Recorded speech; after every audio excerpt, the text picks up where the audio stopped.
Hi friends, I am Rohini. Rohini's kitchen में आपका स्वागत है। आज हम बनाएंगे अदरक का आलेपा।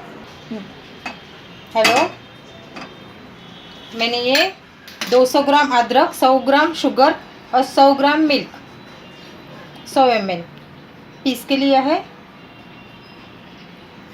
अब इसमें मैं घी डालूंगी।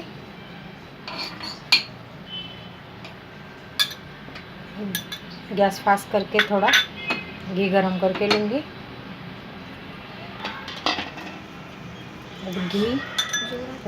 घी गरम हो गया है। मैं इसमें अदरक का शुगर का पेस्ट डालूँगी।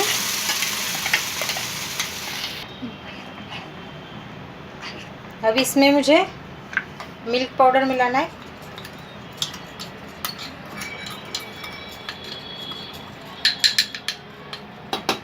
मिल्क पाउडर ये सब अच्छे से मिक्स होने दूंगी। बाद में उसके मैं गुड़ ऐड करूंगी। मिल्क पाउडर इसमें अभी मिल गई है। अब इसमें मैं गुड़ ऐड करूंगी। वो अपने आप पिघल जाता है, खाली उसको हिलाते रहने का। हाँ, अभी गुड़ पिघलने लगा है। अभी और 5 मिनट लगेगा।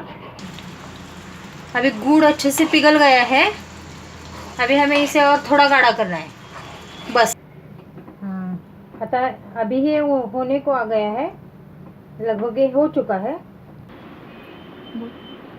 अभी प्लेट को घी लगा के मैं इसमें निकाल लूँगी। अभी इसे प्लेट में स्प्रेड करके लूँगी। ठंडा होने दूँगी थोड़ा और फिर काटूँगी। ये हमारा आले पाक तैयार है। तो ये अभी बहुत गर्म है, इसको ठंडा होने को टाइम लगेगा। ठंडा होने के बाद मैंने इसको काट लिया है। ठंडा होने के बाद ये वो एक एक पीस अलग अलग निकल जाएगा। तो है गुड़ का है, हेल्थ के लिए अच्छा है। सर्दी कफ के लिए भी ये बहुत अच्छा है। तो खाने के लिए तैयार है।